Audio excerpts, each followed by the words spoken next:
Rambling through Beijing, we can readily find a sinuous river running across the whole city, the Long River. It was originally constructed as a means to transport provisions and soldiers more efficiently during the warfare. Four Chinese dynasties later on utilized this to expand their power and strengthen the control to local areas.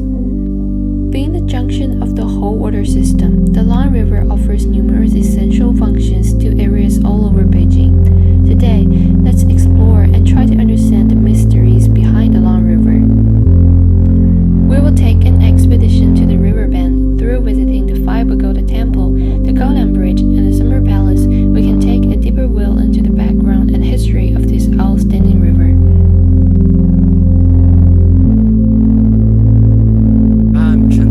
Welcome to Beijing Stone Carving Art Museum.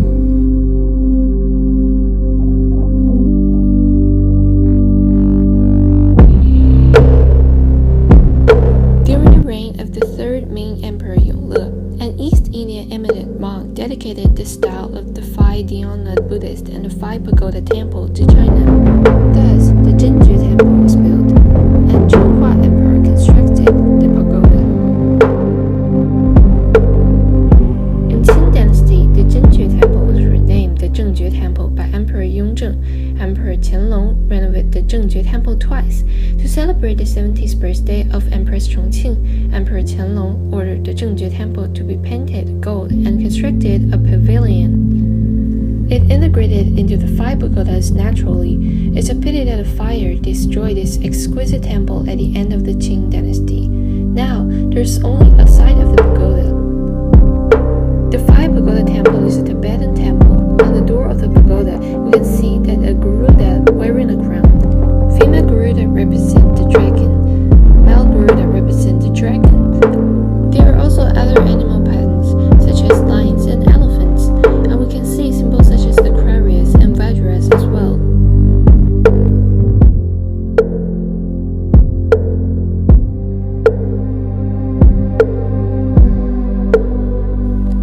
The Buddhist treasure also represents safety, liberty, wealth, and eternity, respectively.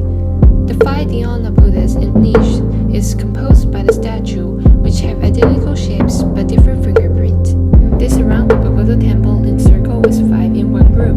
We can see the wall is dark red colored when roaming around. It is because people used to mix blood of the animals with rice and ancient in order to reduce the damages of the wall. The dull red makes the whole temple look more mysteriously.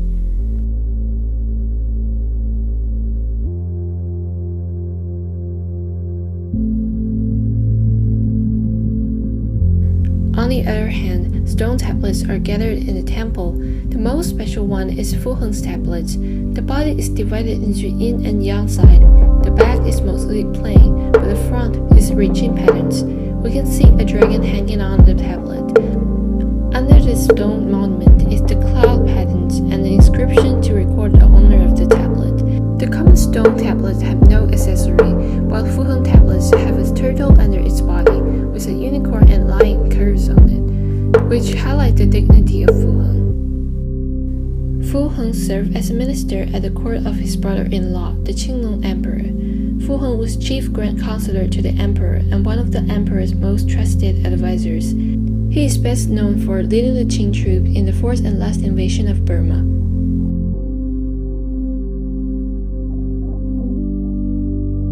There is also a vivid stone which symbolizes the eternity of rivers and mountains. In the summer, we can even see the cats in the temple licking the fish, shrimps, turtle, and crab on the stone.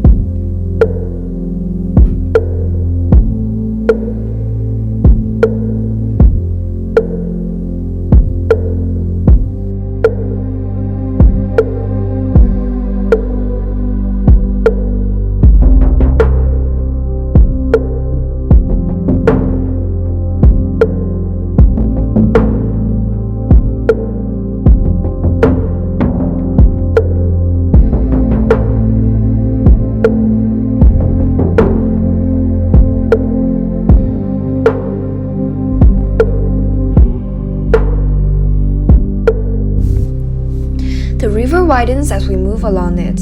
From there, we can see a quite mundane bridge occurring on the river, which is the Gaoliang Bridge.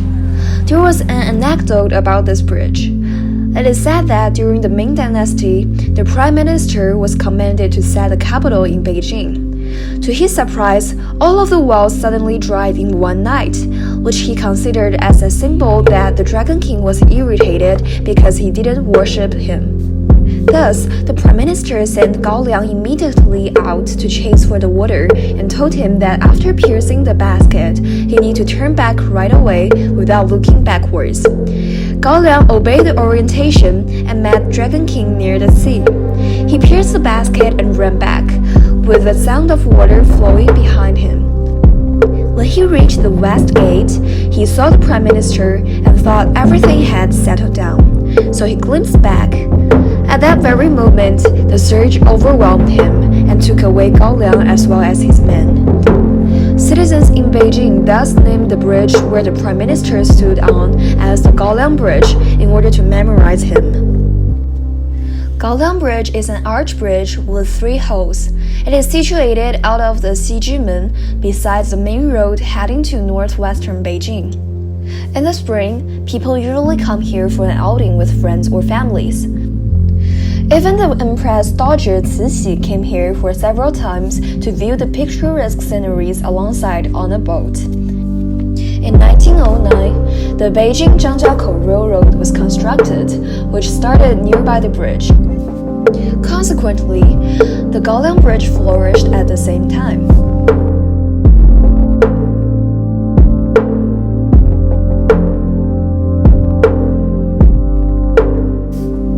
The Long River flows across half of the Beijing city, which is derived from the Summer Palace. The Summer Palace was used as a holiday garden in the summer for the empress and their families.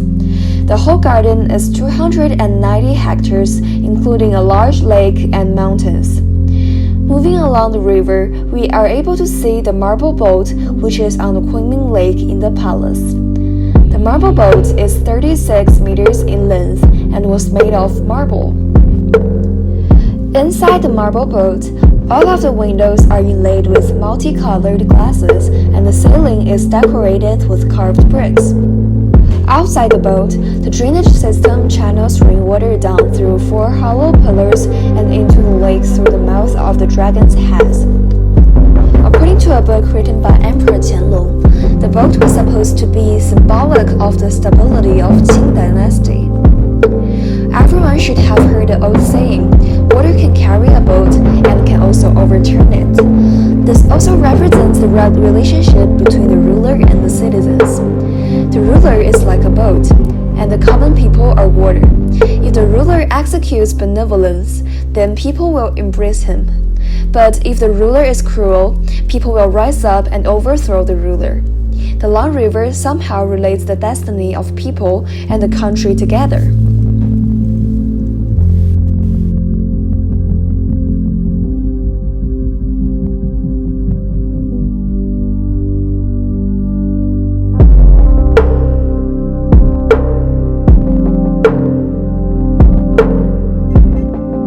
So, as you know, we have already covered a lot of landscapes and also Asian architecture and relics in Beijing today, and we had a really great trip.